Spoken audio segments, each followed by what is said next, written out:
اہل سنت اس بات کا گواہ ہے کہ رسالت مآب کے دور میں رسول کی مسجد میں ایک ممبر تھا، جیسے یہ ممبر ہے۔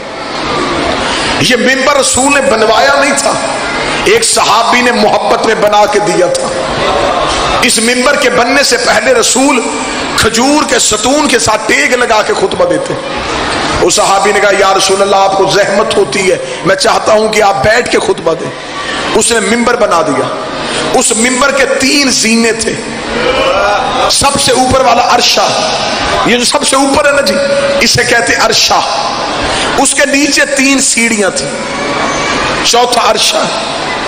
یہ جتنے ممبر مسجدوں میں پڑے ہیں نا، یہ اس مدینے والے ممبر کی شبیہ ہیں۔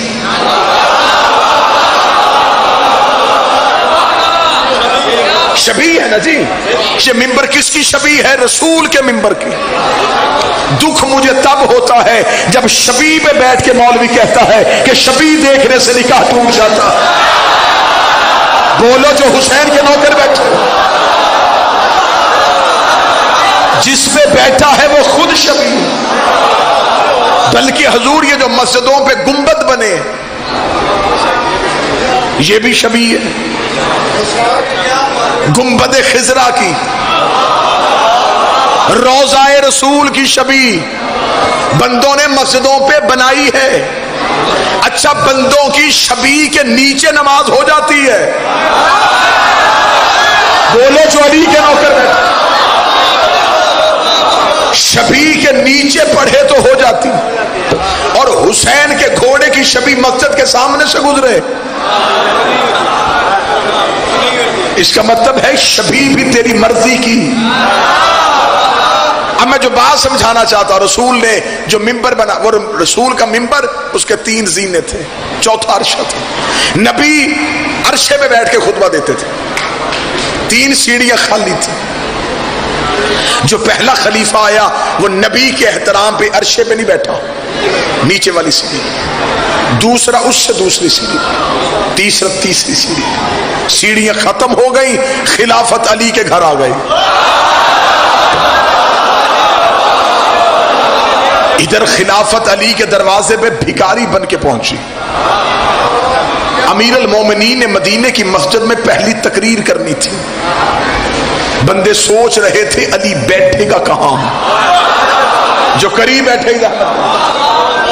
بندے سوچ رہے تھے اب مجلس شروع ہو، یہاں پہ ممبر بھی نہ ہو، یہ ممبر بھی نہ ہو، یہ ممبر بھی نہ ہو، تو آپ سوچیں گے تو صحیح کہ ذاکر آئے گا تو وہ پڑھے گا کیسے۔ اب لوگ سوچ رہے تھے کہ ممبر ایک ہے، سیڑھیاں 3 ہیں، تینوں پہ خلیفہ بیٹھ چکے، اب علی کہاں بیٹھیں گے۔ مسجد یوں کھچا کھچ بھری ہوئی تھی، کیونکہ یہ علی کی پہلی تقریر تھی، اور 25 سال کی خاموشی کے بعد علی بولنے لگے تھے۔ مسلسل ایک لمبی خاموشی کے بعد علی نے بولنا تھا۔ بندے علی کی تقریر سننے کے لیے مسجد میں آ گئے۔ اب علی نے باہر والے دروازے سے تو آنا ہی نہیں تھا، علی کے تو گھر کا دروازہ مسجد کے اندر کھلتا تھا۔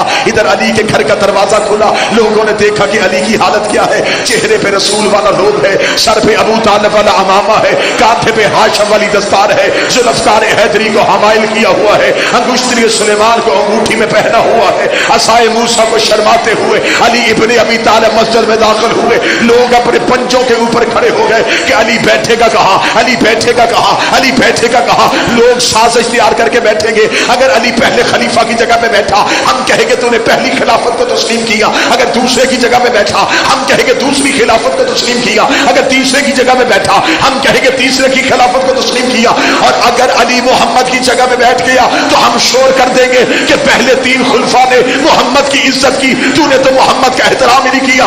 ادھر علی ممبر کے قریب آئے، لوگوں کے دلوں کی دھڑکنیں بند ہونی شروع ہوئی۔ علی بیٹھے گا کہاں؟ علی نے پہلے زینے پہ پاؤں رکھا، علی نے دوسرے زینے پہ پاؤں رکھا، علی نے تیسرے زینے پہ پاؤں رکھا۔ بندوں نے سمجھا کہ شاید علی عرشے پہ بیٹھے لگا ہے۔ علی عرشے پہ پاؤں رکھ کے کھڑا ہو گیا۔ علی کا کھڑا ہونا تھا، سامنے سے بوڑھا اٹھا، اس کا تو نے محمد کی عزت کا خیال نہیں کیا، جہاں محمد بیٹھا کرتے تھے وہاں پاؤں رکھ کے کھڑا ہو گیا۔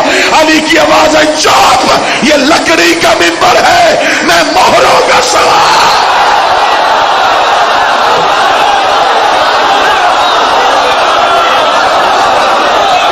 یہ تو صرف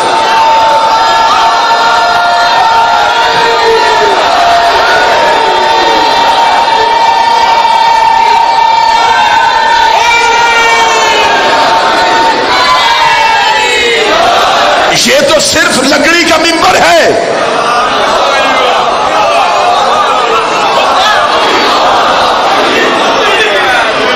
میں دوش رسالت کا سوار ہوں، مہر نبوت کا سوار. اور نبی نے کسی کو اپنے کاندھوں پہ کھڑا نہیں کیا. ہاں صحابہ نے نبی کو اٹھایا تھا، نبی نے علی کو اٹھایا. یوں کاندھوں پہ کھڑے ہیں رسول کے اور بت توڑ رہے تھے. تاریخ نے کہا اس لیے کہ علی کا قد چھوٹا تھا، مورخ کا اپنا قد چھوٹا ہے. میں جملہ پڑھنے لگا ہوں، جملہ امیر المومنین کا ہے. یہاں ممبر میں پڑھا جاتا ہے کہ رسول نے پہنچا، علی کہاں تک پہنچا؟ علی نے فرمایا پاؤں مہر نبوت میں ہے، ہاتھ عرش توحید پہ ہے. مجھے عزت علی کی قسم ہے جملہ نہیں ہے. جملہ میں اس سے بہتر پڑھوں تو سیالکوٹ کی نگری میں علی علی کی آواز آنی چاہیے. مجھے غازی کے جلال کی قسم ہے. رسول نے کہا علی کہاں تک پہنچا؟ فرمایا پاؤں نبوت میں ہے، ہاتھ توحید پہ ہے. پاؤں نبوت میں ہے، ہاتھ توحید پہ ہے. جس بندے کا ہاتھ ابھی بھی نہیں اٹھا، اوپر لا الہ الا اللہ تھا، نیچے محمد رسول اللہ تھا، درمیان میں علی ولی اللہ.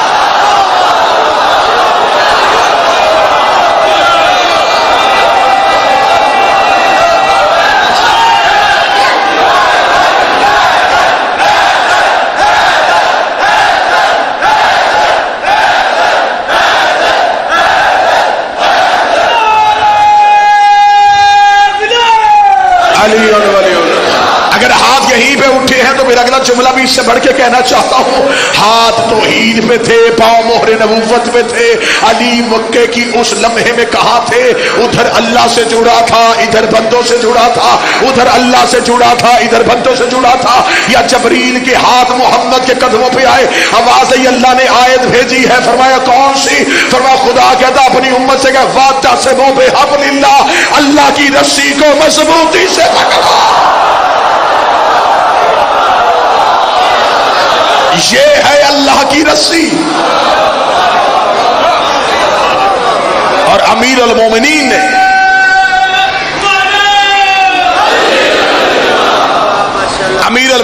نے خود کوفے میں بیٹھ کے کہا تھا انا حبل المتین، وہ اللہ کی رسی میں ہوں. لا الہ الا اللہ، نہیں کوئی معبود سوائے اللہ کے. کلمہ یہ نہیں ہے لا رازقن اللہ، کہ اللہ کے سوا رازق کوئی نہیں. رازق ہے، معبود نہیں ہے. اب یہ بات ہر بندے نے بولنی نہیں تھی، عقیدے والے بندوں کے لیے پھر جملہ کہنے لگا ہوں. رازق ہیں، معبود نہیں. اللہ کے سوا مالک بھی ہیں، معبود نہیں ہے. جو بندہ سر ہلا رہا ہے اسے قرآن کی آیت سناؤں، واللہ خیر الرازقین، اللہ رزق دینے والوں میں سے بہتر رزق دینے والا ہے. اس کا مطلب اور بھی کوئی دیتا ہے. امیر المومنین سے کہ بندے نے پوچھا یا علی رزق کتنی قسم کا ہے؟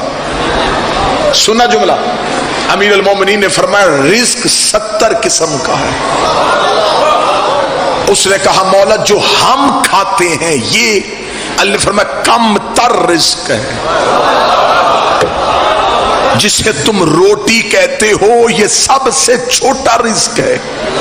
اس نے کہا سب سے افضل رزق کون سا ہے؟ فرمایا علم. اللہ کے نزدیک سب سے افضل رزق علم ہے، سب سے چھوٹا رزق روٹی ہے. اب جو بندہ سوچ میں نہیں بیٹھا وہ جملے کی داد دے گا. روٹی سب سے چھوٹا رزق، علم سب سے افضل رزق، روٹی سب سے کم تر رزق، علم سب سے برتر رزق. شرم نہیں آتی مسلمان کو؟